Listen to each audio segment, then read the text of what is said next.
What's up, you guys? Welcome to Shapeshift Studio B here in Huntington Beach. I'm going to do a really quick studio quick tip.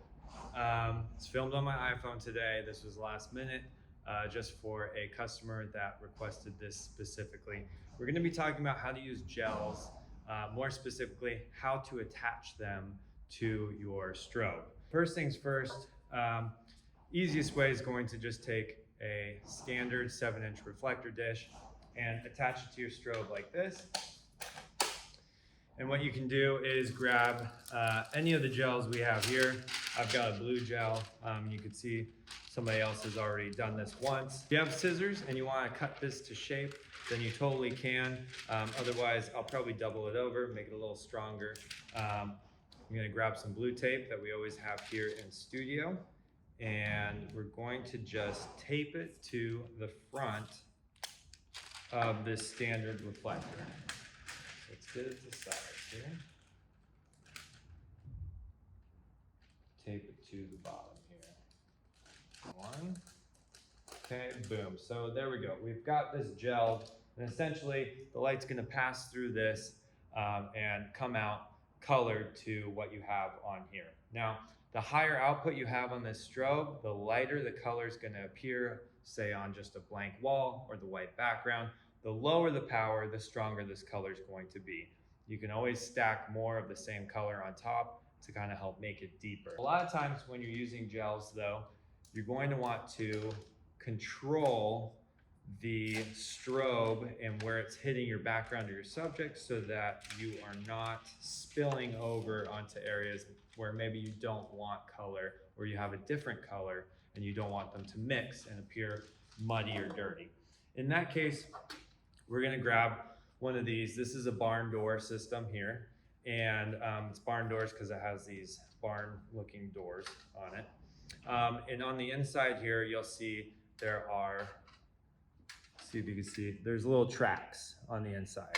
And those are essentially put in there so that you can slide one of these into the track, just like that. So now we have a gel on this, and we have barn doors that we can control the output with. So what I'll do is to connect this to the strobe, on the back here, there is a tension rod, and then we've got 2 tensioning screws. So depending on who used it last, you should be able to put your standard reflector up against the 2 screws that you see here. And then this tensioning rod, see if I could do this without knocking this over.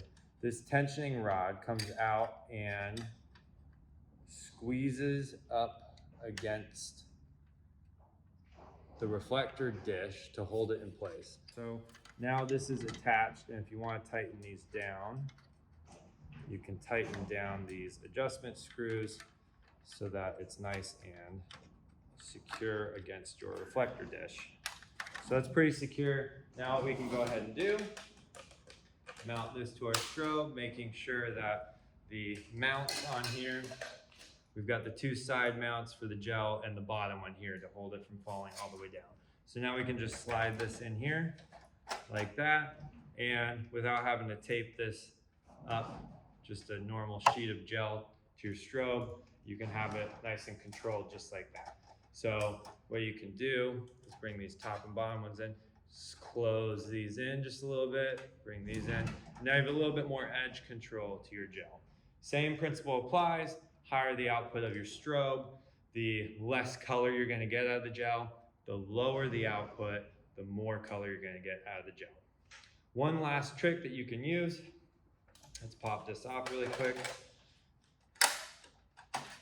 If you don't want to use barn doors, you don't want to go taping gels to anything. In Studio B specifically, we've got little socks like this that work rather well. They're not the best, but they just slide over like that, and there, you've got a gel on your reflector. So same thing, just hook this up, and we're good to go. You might be able to take a grid, one of those round honeycomb grids, and mount it onto this to give yourself a little more edge control that way. But essentially, if you put a grid underneath your gel in here and then you gel it, you run the risk of that gel diffusing the light a little bit and you losing control, edge control of that light. Play around with it. Gels are a lot of fun. They're not just for color corrections when you're shooting with ambient light that's affecting your strobe colors. They're also used very creatively, and we have all sorts of colors in both studios.